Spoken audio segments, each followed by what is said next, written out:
Is a downtown church, but most of our members come from the suburbs all over. And we have a team at the church called the Renaissance Team. And one of the things we're doing is trying to think of ways to help people know that we are here in the downtown area. And so with the popularity of the food trucks, we decided that having a food truck roundup would be a good event. I contacted Steve Sabo of the Orange Truck in the early spring, and we picked a date, and we just wanted to bring people downtown and have a good time here in our community where we're located. Holy Trinity Lutheran is at 50 North Prospect Street here. We are a block in from East Market Street behind Haven of Rest.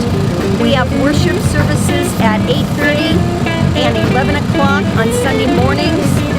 We have a middle hour for infants through adults with different kinds of classes for spiritual growth and education.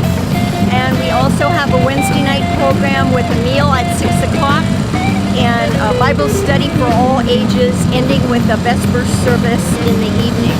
So come join it, be a part of it with us. We have good things happening here.